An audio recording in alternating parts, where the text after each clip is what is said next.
The ice in Greenland was old, very old. It had been there for thousands of years, keeping secrets that nobody knew about. The scientists who worked there were used to finding strange things. Old animals frozen in the ice, plants from long ago, sometimes even human bodies from ancient times. But none of them were ready for what they found that cold winter morning. Doctor was drinking her third cup of coffee when her computer made a strange sound. She looked at the screen and saw something that made no sense. The survey drone had found something under the ice in Sector 14, see something big, something that should not be there. Probably another old airplane, she said to herself. Many planes had crashed in Greenland during the wars of the last century. Finding them was normal. But when she looked more closely at the shape on her screen, her coffee cup stopped halfway to her mouth.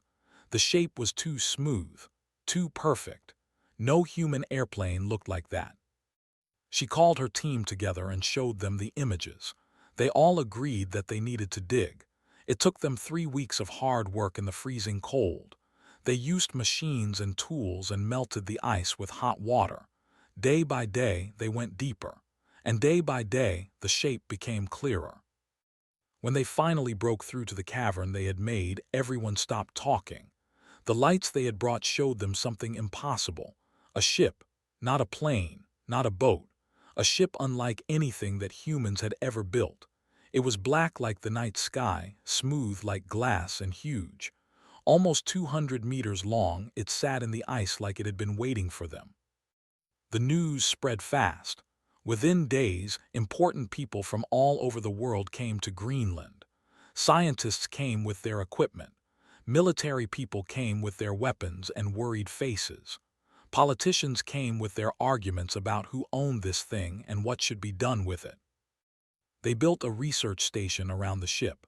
They brought in the people from every country. Language experts tried to read the strange marks near what looked like a door. Scientists tested the ship's hull with every tool they had. They tried drills. They tried lasers. They tried chemicals. Nothing worked. The black surface would not break. It would not scratch. It would not even get warm when they heated it. 6 months passed. The greatest minds in the world had learned almost nothing. The ship sat there, silent and closed like a locked box without a key. People started to lose hope. Some said they should give up. Others said they should try bombs. The arguments got louder and angrier.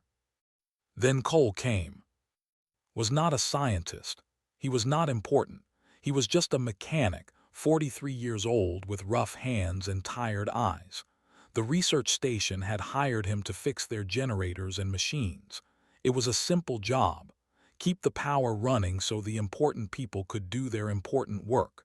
Nobody expected anything special from him. On the night everything changed, a terrible storm hit the station. The wind screamed like an angry animal. Snow fell so thick that you could not see your own hand in front of your face. And in the middle of all this, the main power generator broke down. Put on his heavy coat and went out into the storm. He had fixed generators in worse conditions during his time in the Navy. This was just another job. He walked through the snow, found the generator building, and spent 2 hours making it work again. When he was done, he was cold and tired and wanted only to get back to his warm bed. But the storm had confused him. He took a wrong turn. Instead of going to his sleeping quarters, he walked into the main research chamber where the alien ship sat. He stood there for a long moment looking at it. The other workers had told him about the ship, of course. Everyone talked about it, but seeing it with his own eyes was different. It was beautiful in a strange way. Scary too, but mostly it felt familiar. Like a machine he had seen before, even though he knew that was impossible. Without thinking about why, walked closer. His boots made soft sounds on the floor. His breath made clouds in the cold air. The scientists had all gone to bed, hiding from the storm. He was alone with the ship. He reached out and touched it. The surface was cold, but not as cold as he expected. Under his fingers he felt something. Not a vibration exactly, more like a pulse. Very faint, very slow. Like a heartbeat from something that was almost dead but not quite. pressed his ear against the hull. He closed his eyes and listened. This was something he had learned long ago, back when he was young and just starting to work with machines. Every machine had a voice. Every engine had a song. You just had to know how to listen. What he heard made his eyes open wide. "It's not broken," he whispered to himself. "It's just sleeping." The ship was not dead. It was not locked. It was waiting, waiting for something, waiting for someone who would understand. The power inside it had gone down very low, like a battery that was almost empty, but there was still something there, still something alive. Doctor found him an hour later. She had woken up and seen that the storm was ending. She wanted to check on the ship. What she found was a mechanic with his hands pressed against the alien hull, talking to himself. "What are you doing here?" she demanded. "This area is restricted. You should not be here." Turned to look at her. His eyes had a strange light in them. "You've been trying to force it open," he said. "All your drills and lasers. You've been treating it like an enemy, but that's not what it is." "What do you mean?" "It's a machine," said simply. "Just a machine. A very old, very tired machine that's been asleep for a long time. You don't wake a sleeping machine by attacking it. You have to be gentle. You have to give it what it needs." Doctor should have sent him away. She should have called security and had him removed from the chamber. Every rule said that only authorized scientists should touch the ship. But something in his voice made her stop. Something in the way he looked at the ship. Like a doctor looking at a sick patient. Like a father looking at a sleeping child. "What does it need?" she asked. Smiled. It was the smile of a man who had finally found a problem he could solve. "Let me show you," he said. "I think I know how to wake it up." Doctor made a choice that night that would change everything. She could have said no. She could have followed the rules and sent away. But she had watched the world's best scientists fail for 6 months. She had watched every tool and every idea lead to nothing. So when a tired mechanic with grease under his fingernails said he knew what to do, she decided to let him try. "Show me," she said. "But if anything goes wrong, this is on you." Nodded. He did not care about blame. He only cared about the machine. He started by asking for things. Simple things. Heating equipment, extension cords, temperature sensors. The scientists gave him what he wanted, though they looked at him like he was crazy. They did not understand what he was doing. Neither did if he was being honest. He just knew it felt right. He placed the heaters around the ship in a pattern that made no sense to anyone but him. Some parts of the hull got warm. Others stayed cold. He moved the heaters again and again until the pattern felt correct. It was like playing music by ear when you did not know the song. "What are you doing?" asked one of the physicists, a young man named Dr. Park. "This is not scientific. You have no method, no theory." "Machines don't care about theory," said without looking up from his work. "They care about what works." He ran electrical current through the ice around the ship. Not a lot, just enough to create a gentle warmth. He adjusted the frequency of the current by listening, turning dials until the hum sounded right to his ears. The scientists recorded everything on their instruments but could not find any logic in what he was doing. 3 days passed, did not sleep. He ate only when someone put food in his hands. His eyes became red and tired, but he kept working. The other researchers watched him like he was a strange animal in a zoo. Some thought he was wasting time. Others thought he might be a genius. Nobody knew for sure. On the 4th day, stepped back from the ship and waited. "Now what?" Doctor asked. "Now we see if I was right," said. At first, nothing happened. The ship sat there, black and silent, just as it had for hundreds of years. The scientists started to shake their heads. Some of them smiled, ready to say they had known all along that this would fail. Then the floor began to vibrate. It was not a big vibration, not like an earthquake, more like standing next to a large machine when it first turns on, a gentle shaking that you felt in your bones before you heard it with your ears. The black hull began to glow. Soft blue light appeared, coming from inside the ship itself. It was like watching a dark room slowly fill with dawn light. The glow spread across the surface, making patterns that looked almost like blood vessels or rivers on a map. Everyone in the chamber stopped breathing. The sound came next, a low hum that grew louder and higher. It was not an unpleasant sound. It was the sound of power returning, the sound of life waking up after a very long sleep. The door opened. It did not slide or swing or fold. It simply was not there anymore, and then it was open. Air rushed out from inside the ship, cold and strange-smelling. It made everyone cough and cover their faces. Stood at the opening. Blue light spilled out around him, making his shadow stretch long across the floor. Behind him, he could hear people shouting. Some wanted to stop him. Others wanted to get equipment. Everyone wanted something. He walked inside. The interior of the ship was like nothing he had ever seen. The walls curved in ways that seemed impossible. There were no sharp corners anywhere. Everything flowed into everything else, like the inside of a seashell or a wave frozen in time. Small lights along the floor flickered weakly, showing him where to walk. But even though everything looked strange, it also felt familiar. Had spent his whole life inside machines.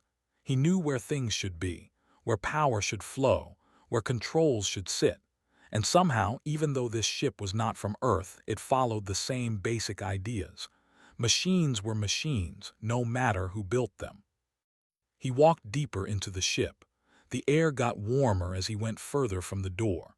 The lights got brighter. The ship was waking up more with every minute that passed. It was like walking into a house where someone had just turned on all the lights and started the heating. He found the engine room by following the sound of the hum. It was bigger than he expected, filled with equipment he did not understand. Crystal shapes that glowed with inner light, metal tubes that carried liquids he could not name, control panels covered with symbols that meant nothing to him. But in the center of the room, there was something he understood perfectly. A pod, like a glass coffin filled with frozen blue gel, and inside the pod there was a person. Not a human person. The body was too thin, the limbs too long. The skin was pale gray and the head was shaped differently than any human head, but it was clearly a person, someone who had once been alive, someone who had climbed into this pod hopping to survive. Walked closer. The gel inside the pod was frozen solid and he could see crystals in it like ice forming on a window in winter. The body inside was perfectly preserved, eyes closed, face peaceful, like someone sleeping. He put his hand on the glass surface of the pod. It was cold but not frozen anymore. The ship's awakening was warming everything, including this. "Who are you?" whispered to the sleeping figure. "What happened to you?" Behind him, he heard footsteps. Doctor and her team had finally gotten the courage to follow him inside. They gathered around the pod, staring at the alien body with wide eyes. "Is it dead?" someone asked. Looked at the displays near the pod. He could not read the alien symbols, but he could see patterns, numbers that went up and down slowly, lines that moved in steady rhythms. He had seen displays like this before in hospitals, showing the vital signs of patients. "No," he said slowly. "I don't think so. I think she's still alive, barely, but alive." He looked at the damage around the pod, broken equipment, burned circuits. Whatever had happened to this ship, it had happened fast and violent. The pilot had made it to this pod and started some kind of emergency system. Then she had frozen along with her ship, waiting for someone to find her.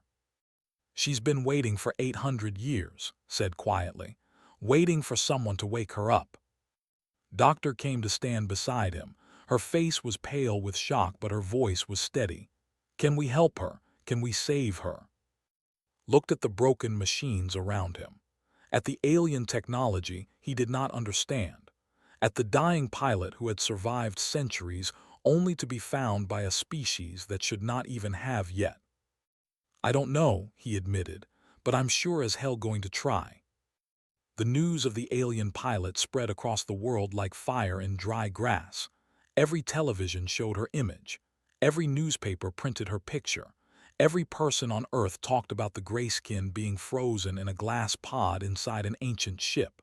Some people were afraid. Some were excited. Some fell to their knees and prayed. But everyone agreed on one thing: the universe had changed forever. Did not care about any of that. He cared only about the dying woman in the pod. The scientists studied her with their machines and found terrible news. The freezing process had not been perfect. Ice crystals had formed inside her body, in her blood and her organs and her brain. If they tried to wake her up the normal way, these crystals would tear her apart from the inside. She would die within minutes. "There is nothing we can do," said Doctor, the medical expert brought in from Beijing. "The damage is too severe. If we try to revive her, we will kill her." "Then we keep her frozen," said General, the American military commander. "She's more valuable as a preserved specimen anyway. We can learn from her body, from her ship, from her technology." Listened to them argue and felt sick. They talked about her like she was a thing, a broken machine to be studied or thrown away. They did not see what he saw when he looked at her peaceful face through the frozen gel. He saw a pilot who had crashed on a strange world. He saw a woman who had crawled to her emergency pod with her last strength. He saw someone who had refused to give up, even when everything seemed lost. He saw himself. "I can fix her," said. Everyone turned to look at him. Some faces showed surprise, others showed anger. General laughed out loud. "Fix her? You're a mechanic. You fix generators and trucks. You don't fix alien biology." "I fix machines," said calmly. "And that pod is a machine. Those medical systems are machines.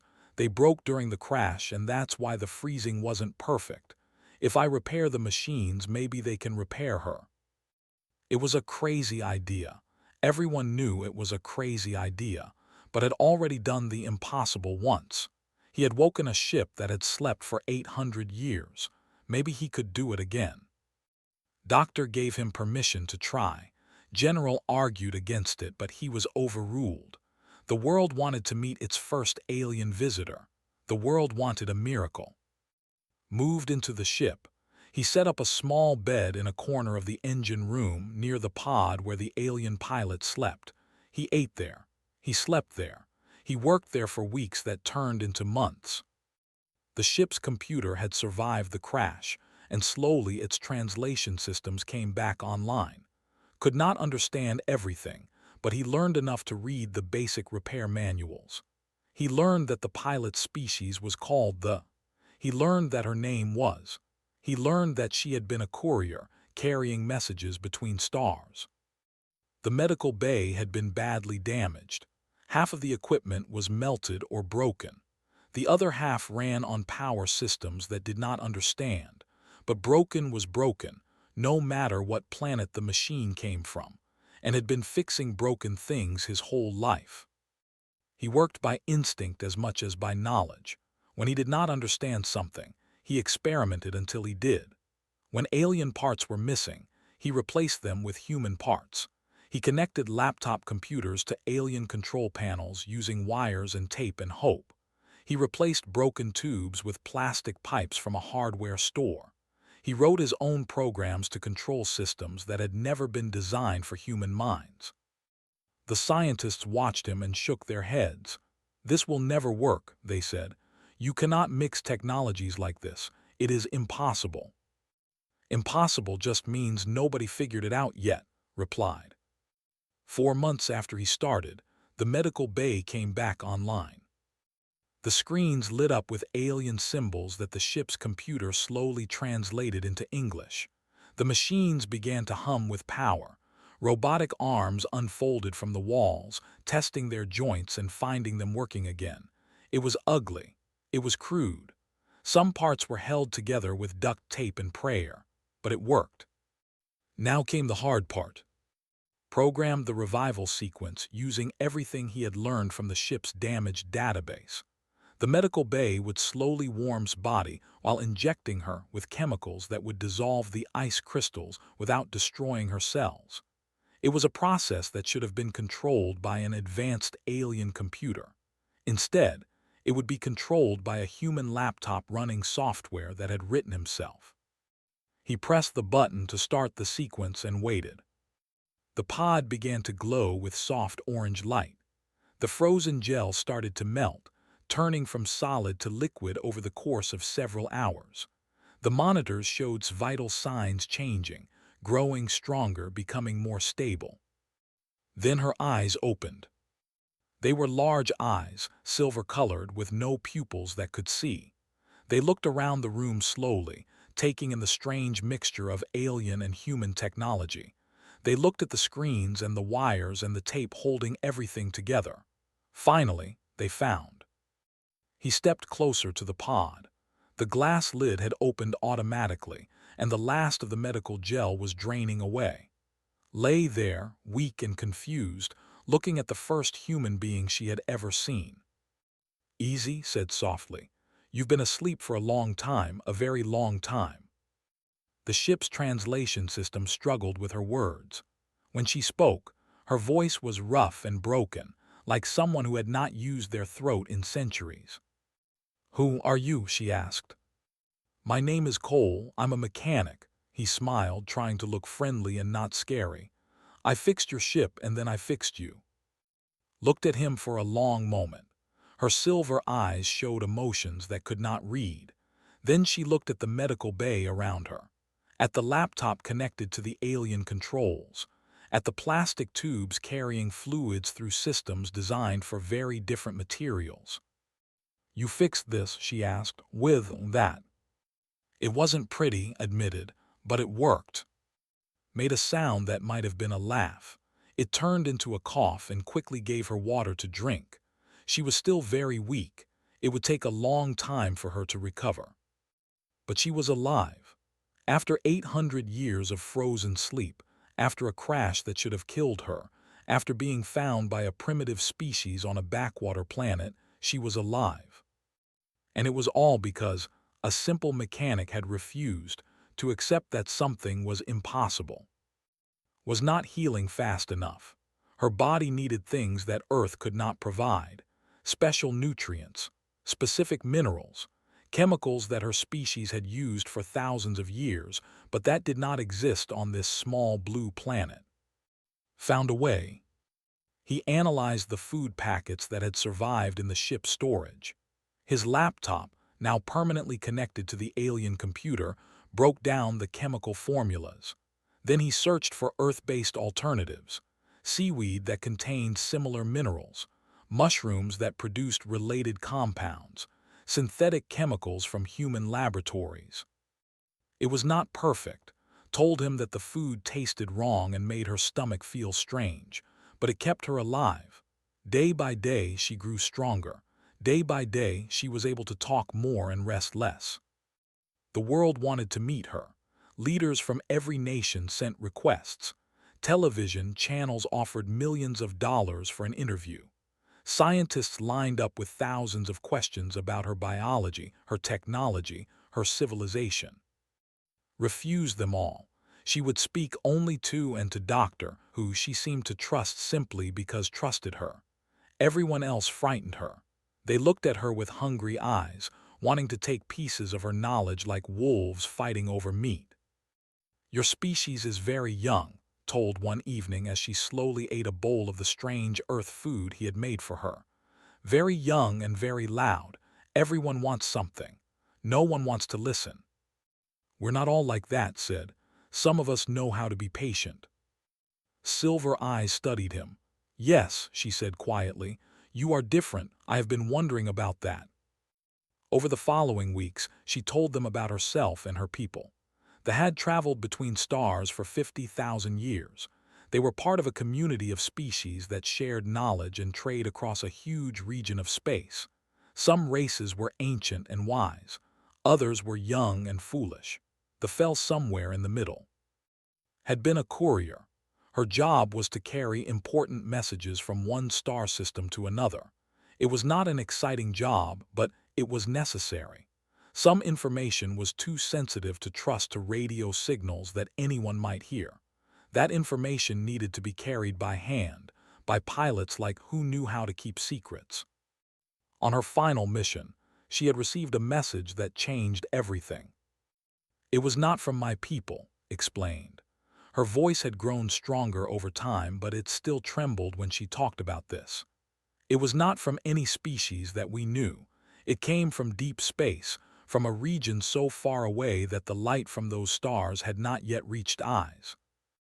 A message from unknown space. Doctor leaned forward, fascinated.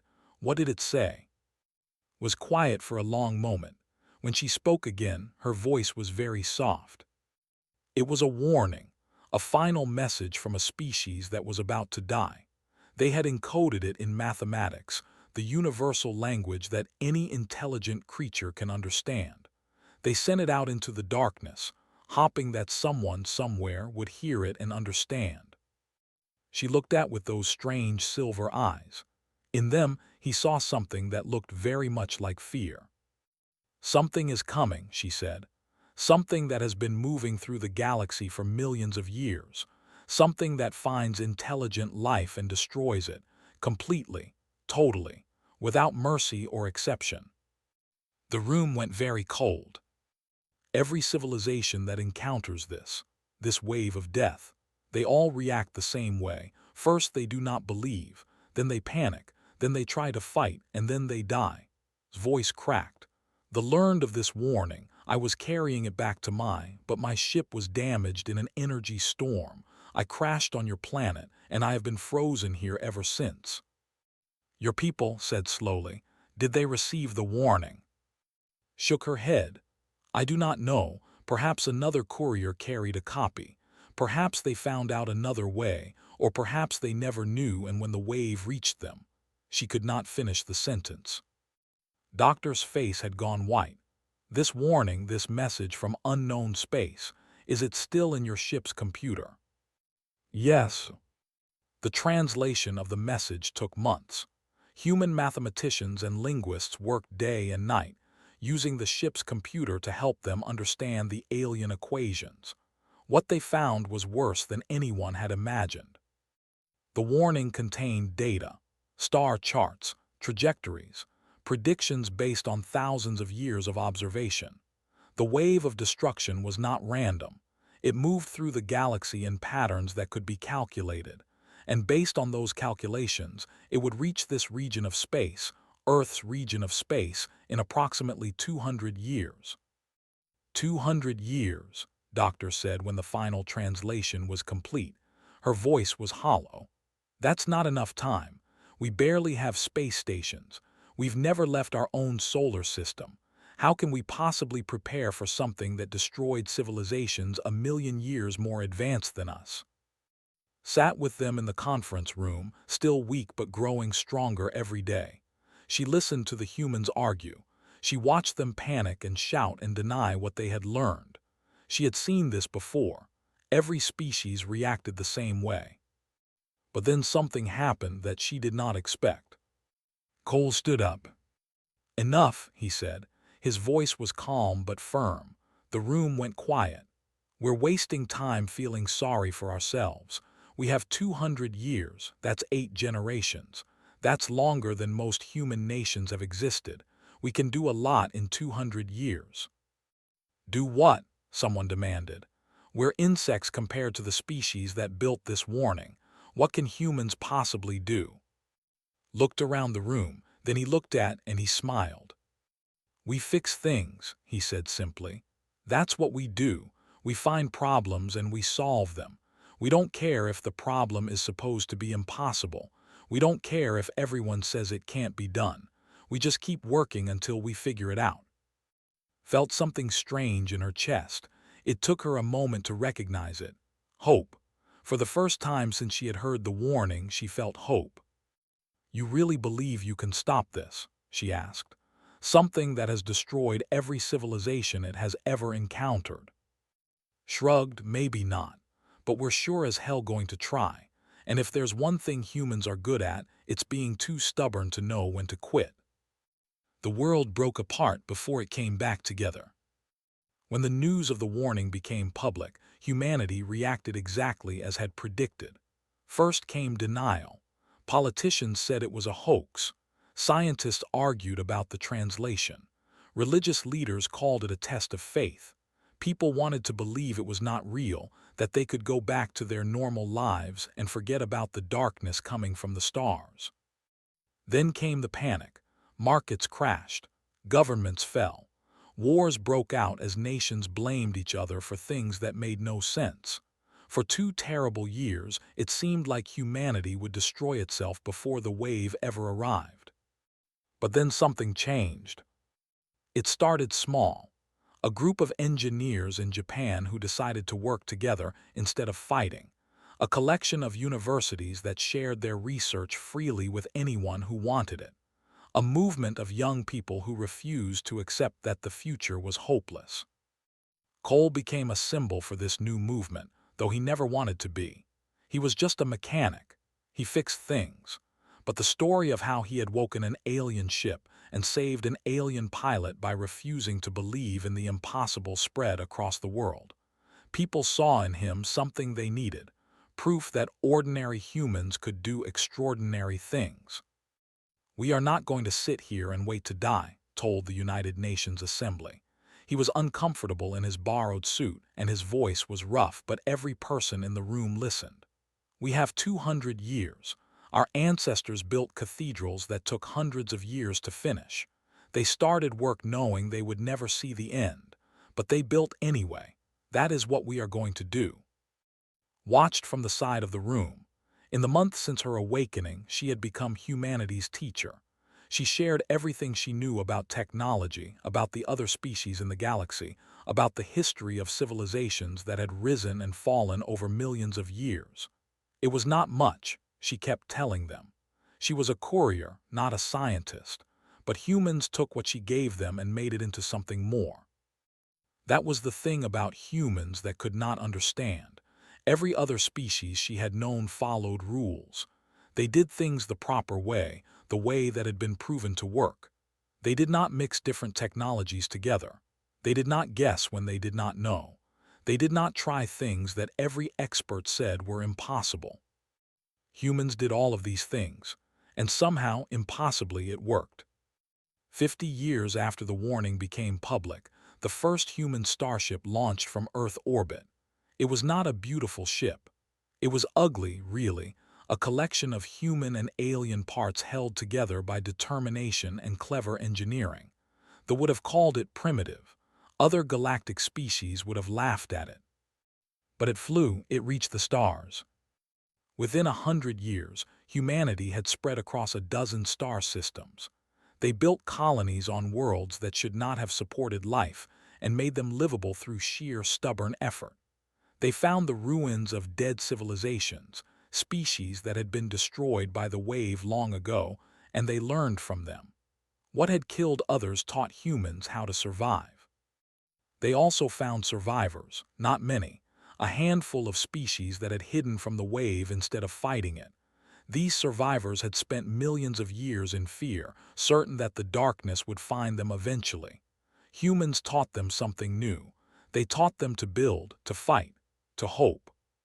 Did not live to see most of this. He died at 91 years old peacefully in a hospital on Earth surrounded by his children and his hands, still rough from decades of work, still stained with oil and grease, finally went still. But his legacy continued. When the wave finally came, humanity was waiting. It was not an army in the traditional sense. The wave was made of machines, ancient automated systems following orders given by creators who had died millions of years ago. They did not think. They did not feel. They simply destroyed any intelligent life they found, as they had been programmed to do. Every other species had tried to fight them using the rules of war. Formation against formation, technology against technology. They had lost because the machines were always better, always stronger, always more numerous. Humans did not follow rules. The war lasted 11 years. It was the hardest time in human history, Entire fleets were destroyed, colonies burned, billions of lives were lost. There were moments when it seemed like humanity would join all the other dead species in the silence of space. But humans would not stop. When their ships were destroyed, they built new ones from the wreckage. When their weapons failed, they invented new weapons. When the machines adapted to one strategy, humans created 10 more. They did not fight fair. They did not fight smart by the standards of other species. They fought like humans, stubborn, creative, refusing to accept defeat. They won. Not cleanly, not easily, but they won. The memorial service was held on New Earth, the capital world of what humans now called the Alliance. Representatives from 12 different species attended, survivors who owed their existence to humanity's refusal to give up. Now ancient even by standards, spoke the words that would be remembered for generations. "I crashed on Earth expecting to die," she said.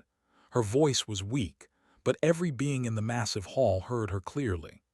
"I woke to find that a species I had never heard of, a species so young they had barely left their own planet, had saved my life using tools made of tape and hope." She paused, looking out at the crowd, humans and aliens standing together.